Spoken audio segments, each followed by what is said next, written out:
Jangan lupa like, komen, dan subscribe channel YouTube TVRI Bengkulu dan nyalakan lonceng notifikasinya.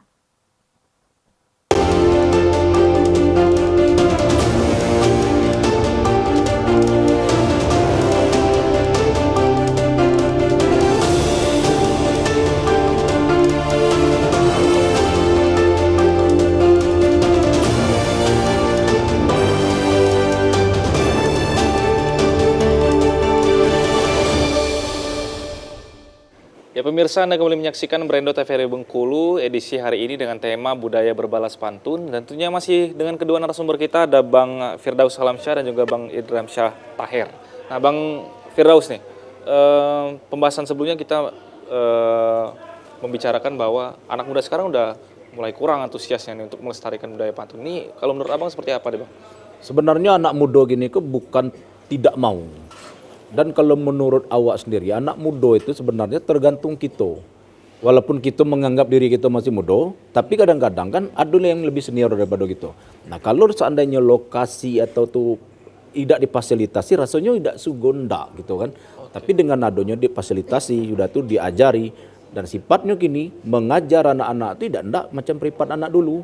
Jika kau duduk rame-rame kita belajar, tidak enggak. Jadi sesuai dengan zamannya gini, ya itu tadi kita share seperti Bang Idram Syah Taher kok nge-share di dunia maya, di Facebook, di segala macam, di Twitter, di Instagram, di share segala-gala. Dari secara tidak langsung itu kan keluar di berandanya anak-anak itu sekarang. Nah, kalau sudah ingin merayu seorang gadis, kalau hendak berjalan nak merayu A, nak merayu B, dia mulai menggunakan bahasa pantun. Itulah cara satu untuk macam mana budaya pantun itu tidak hilang di dalam zaman. Kalau zaman dulu kita belajar kayak guru, kita bawa minyak tanah untuk lampu, penerang lampu, siapkan pelorotan untuk jangan sampai salah gitu lah dipecut. Nah kalau gini kan tidak baca lagi yang model itu. Sosial media kita manfaatkan. Kalau Bang Idram Syah Taher kok, ini lebih milenial daripada kita. Apa kegiatan sehari-hari yang bersifat positif, ini selalu di-share. Perkara orang nengok atau tidak itu udah urus. Yang penting ada kadang-kadang yang melekat di hati masyarakat, itulah menjadi amal jariah. Nyo bikin pantun di share. Iya. Mulai dari pantun pembuka, pantun salam, sampai pantun di tengah dan pantun penutup. Ini selalu bikin dan di share terus. Nah banyak anak-anak muda yang tidak belajar secara duduk, tapi mereka bisa. Karena dunia sekarang dalam genggaman. Nyo bisa tengok, nyo bisa belajar dari alat yang dimiliki anak-anak muda sekarang. Oke, berarti mau tidak mau juga harus menyesuaikan dengan perkembangan yang ada ya Pak? Betul. Termasuk salah satunya untuk berada di sosial media dan bisa bersaing di sosial media juga. Karena kan di sosial media ini kan kita bersaing juga nih Pak. Betul. Bisa dilihat dan disaksikan oleh masyarakat khususnya bagi para anak muda. Soalnya Bang? Jadi kalau Melayu itu sebenarnya identitasnya kan sebenarnya bukan harus pacak pantun, tapi sedikit-sedikit harus pacak pantun.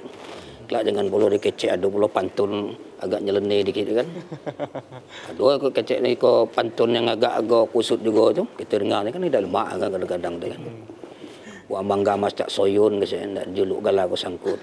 Orang Melayu dak pacak pantun. Lah dikecek orang Melayu anyut kan payah.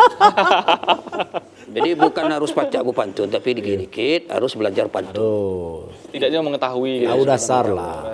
Dasar Melayu itu ada pantun. Di dalam selain daripada etika dalam berbahasa dan cara berpakaian yang baik, karena etika berpakaian dalam suku Melayu itu ada bangsa Melayu ditutunan dengan adat bersendi sarak dan sarak seperti kita bula. Tidak pecah kita tidak pakai baju masing-masing. Kalau kita bersuruh kan suku Melayu, artinya kita sudah siap ditutun dengan bahasa dan etika, itu dituntun dengan pakaian yang baik. Nah, alangkah eloknya di budaya pantun itu, di budaya di musik di bangsa Melayu itu sendiri ada budaya yang namanya budaya pantun. Nah, langkah padeknya kalau seandainya sepaket lengkap itu kita pakai dan kita gunakan dan kita teruskan kayak anak-anak muda. Ada cikal bakal penerus bangsa Melayu itu tersebut. Oke, tapi untuk di acara-acara adat ataupun acara-acara yang sifatnya sakral lah, anak-anak mudanya ini seperti apa sekarang Pak? Apakah Jadi menonton. Jadi penonton? Kalau anak-anak muda ini kan tidak jadi pendengar. Sebenarnya yang pertama jadi penonton, yang kedua itu tidak diberi kesempatan. Nah, itu tadi. Jadi sebenarnya kita yang tua-tua itu selaku senior itu memberikan kesempatan kepada anak muda itu kalau misalnya kalau bawa acara misalnya kan di panggung misalnya kan katakan jadi MC itu kan ya harus diikuti dengan pantun satu atau dua. Kalau tidak kita tuliskan aja supaya budaya itu jadi melalui organ-organ tunggal tempat-tempat orang pesta itu kan. Macam MC TPRI ketika menjadi seorang moderator Ya. sebelum memulai sebuah acara diawali dengan pantun kan lebih gagal lagi. Oh, berarti boleh diajarkan ke pantun ya Pak.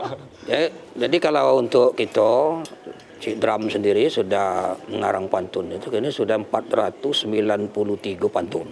Sudah ditulis. 100 yang ditulis itu ya Pak?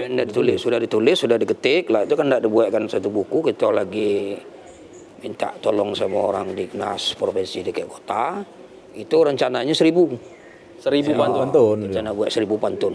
Orang Melayu Bengkulu, bukan pantun lama-lama, khusus pantun baru nian. Jadi kalau awak bisa ngasih usulan, kalau untuk hal-hal yang seperti itu kan tidak banyak orang yang bisa melakukannya. Dan tidak banyak juga orang yang enggak. Kadang nyo bisa, tapi nyo tidak. Tapi kalau sudah enggak dan sudah bisa, jangan sampai ikut tidak didukung. Kalau kita padek kasih judul Cik Dram 1000 pantun. Namo terangke, budaya terjunjung. Itu kalau menurut awak. Dan pemerintah hendaknya, ya orang-orang yang sedang mengambil kebijakan, jangan sampai ikut ke berjalan sendiri. Jangan sampai kau nak dijuluk dulu baru jatuh. Maksudnya perhatikan. Kan ada bidang-bidang. Ada apa segala macamnya. Tengok, Aiko.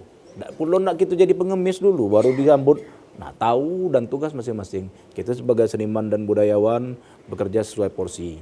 Nah, mereka yang mengambil kebijakan, tolong diperhatikan dan salurkan apa yang mereka wajib salurkan. Oke, sejauh ini support dari pemangku kebijakan seperti apa tuh Bang? Jadi kalau supportnya, kalau kami tengok, kalau untuk istilahnya berbahasa dalam tatanan adat, misalnya pantun misalnya kan, itu memang tidak ada niat, memang tidak ada support dari pemerintah itu untuk memberikan gitu. Ini lama-lama pula bakal hilang.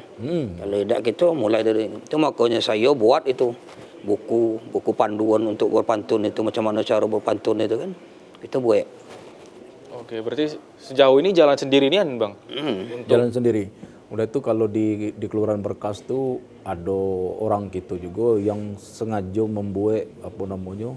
Ya, di balai adatnya. Di Balai Adat Raja Bengkulu itu membuat sebuah kaderisasi untuk pembelajaran tatanan upacara adat. Udah itu berbalas pantun adat. Kalau cara ngantek ke mantinika dengan cara orang menunggu ke mantinika, apa orang yang nunggu ada yang ngantek kan gitu. Itu sudah diajarkan di Kelurahan Berkas itu bersama Bapak Haji Zunaidi Zul, termasuk Bang Dram, Buyung Ngazum sebagai pendiri. Nah, anak-anak muda kini tidak ada alasan untuk bilang tidak punya tempat, tidak difasilitasi. Karena fasilitasnya sudah cukup lengkap.